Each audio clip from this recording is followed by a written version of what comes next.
شروع اللہ کا نام لے کر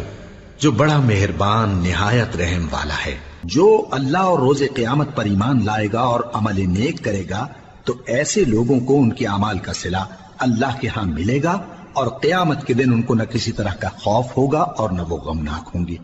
اور جب ہم نے تم سے عہد کر لیا اور کوہ طور کو تم پر اٹھا کھڑا کیا اور حکم دیا کہ جو کتاب ہم نے تم کو دی ہے اس کو زور سے پکڑے رہو اور جو اس میں لکھا ہے اسے یاد رکھو تاکہ عذاب سے محفوظ رہو، پھر تم اس کے بعد عہد سے پھر گئے، سو اگر تم پر اللہ کا فضل اور اس کی مہربانی نہ ہوتی تو تم خسارے میں پڑ گئے ہوتے۔ اور تم ان لوگوں کو خوب جانتے ہو جو تم میں سے ہفتے کے دن مچھلی کا شکار کرنے میں حد سے تجاوز کر گئے تھے، تو ہم نے ان سے کہا کہ ذلیل و خوار بندر ہو جاؤ،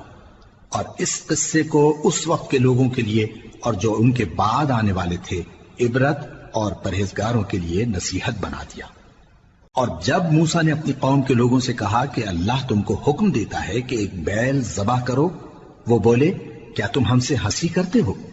موسیٰ نے کہا کہ میں اللہ کی پناہ مانگتا ہوں کہ نادان بنوں۔ انہوں نے کہا کہ اپنے پروردگار سے التجا کیجئے کہ وہ ہمیں یہ بتائے کہ وہ بیل کس طرح کا ہو۔ موسیٰ نے کہا پروردگار فرماتا ہے کہ وہ بیل نہ تو بوڑھا ہو اور نہ بچڑا بلکہ ان کے درمیان یعنی جوان ہو، سو جیسا تم کو حکم دیا گیا ہے ویسا کرو۔ انہوں نے کہا اپنے پروردگار سے درخواست کیجئے کہ ہم کو یہ بھی بتا دے کہ اس کا رنگ کیسا ہو۔ موسیٰ نے کہا پروردگار فرماتا ہے کہ اس کا رنگ گہرا زرد ہو کہ دیکھنے والوں کے دل کو خوش کر دیتا ہو۔ انہوں نے کہا اب کے پروردگار سے پھر درخواست کیجئے کہ ہم کو بتا دے کہ وہ اور کس کس طرح کا ہو، کیونکہ بہت سے بیل ہمیں ایک دوسرے کے مشابہ معلوم ہوتے ہیں، اور اللہ نے چاہا تو ہمیں ٹھیک بات معلوم ہو جائے گی۔ موسیٰ نے کہا کہ اللہ فرماتا ہے کہ وہ بیل کام میں لگا ہوا نہ ہو، نہ تو زمین جوتتا ہو اور نہ کھیتی کو پانی دیتا ہو، بے عیب ہو، اس میں کسی طرح کا داغ نہ ہو۔ کہنے لگے اب تم نے سب باتیں درست بتا دی۔ غرض بڑی مشکل سے انہوں نے اس بیل کو ذبح کیا، جبکہ وہ ایسا کرنے والے لگتے نہ تھے۔ اور جب تم نے ایک شخص کو قتل کیا تو اس میں باہم جھگڑنے لگے، حالانکہ جو بات تم چھپا رہے تھے اللہ اس کو ظاہر کرنے والا تھا۔ چنانچہ ہم نے کہا کہ اس بیل کا کوئی سا ٹکڑا مقتول کو مارو، اس طرح اللہ مردوں کو زندہ کرتا ہے اور تم کو اپنی قدرت کی نشانیاں دکھاتا ہے تاکہ تم سمجھو۔ پھر اس کے بعد تمہارے دل سخت ہو گئے گویا وہ پتھر ہیں یا ان سے بھی زیادہ سخت، اور پتھر تو بعضے ایسے ہوتے ہیں کہ ان میں سے چشمے پھوٹ نکلتے ہیں، اور بعضے ایسے ہوتے ہیں کہ پھٹ جاتے ہیں اور ان میں سے پانی نکلنے لگتا ہے، اور بعضے ایسے ہوتے ہیں کہ اللہ کے خوف سے گر پڑتے ہیں، اور اللہ تمہارے کرتوتوں سے بے خبر نہیں۔ مومنو کیا تم امید رکھتے ہو کہ یہ لوگ تمہارے دین کے قائل ہو جائیں گے؟ حالانکہ ان میں سے کچھ لوگ کلام اللہ یعنی تورات کو سنتے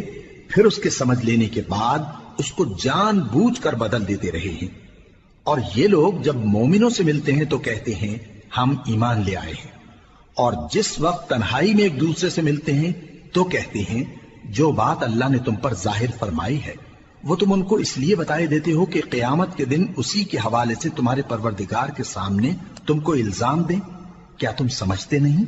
کیا یہ لوگ یہ نہیں جانتے کہ جو کچھ یہ چھپاتے اور جو کچھ ظاہر کرتے ہیں اللہ کو سب معلوم ہے؟ اور بعض ان میں ان پڑھ ہیں کہ اپنی آرزوؤں کے سوا اللہ کی کتاب سے واقف ہی نہیں، اور وہ صرف اٹکل سے کام لیتے ہیں۔ سو ان لوگوں پر افسوس ہے جو اپنے ہاتھ سے کتاب لکھتے ہیں اور کہتے یہ ہیں کہ یہ اللہ کے پاس سے آئی ہے تاکہ اس کے عوض تھوڑی سی قیمت یعنی دنیاوی منفعت حاصل کریں۔ سو ان پر افسوس ہے اس لیے کہ بے اصل باتیں اپنے ہاتھ سے لکھتے ہیں، اور پھر ان پر افسوس ہے اس لیے کہ ایسے کام کرتے ہیں، اور کہتے ہیں کہ دوزخ کی آگ ہمیں چند روز کے سوا چھو ہی نہیں سکے گی۔ ان سے پوچھو کیا تم نے اللہ سے اقرار لے رکھا ہے کہ اللہ اپنے اقرار کے خلاف نہیں کرے گا؟ یا تم اللہ کے بارے میں ایسی باتیں کہتے ہو جن کا تمہیں مطلق علم نہیں؟ ہاں کیوں نہیں،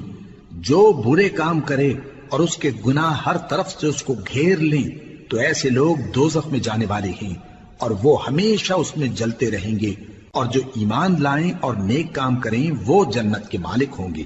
اور ہمیشہ اس میں عیش کرتے رہیں گے۔ اور جب ہم نے بنی اسرائیل سے عہد لیا کہ اللہ کے سوا کسی کی عبادت نہ کرنا اور ماں باپ اور رشتہ داروں اور یتیموں اور محتاجوں کے ساتھ بھلائی کرتے رہنا اور لوگوں سے اچھی باتیں کہنا اور نماز پڑھتے اور زکوٰۃ دیتے رہنا، تو چند آدمیوں کے سوا تم سب اس عہد سے منہ پھیر کر پلٹ گئے۔ اور جب ہم نے تم سے عہد لیا کہ آپس میں کچھ تو خون نہ کرنا اور اپنوں کو ان کے وطن سے نہ نکالنا، تو تم نے اقرار کر لیا اور تم اس بات کو مانتے بھی ہو۔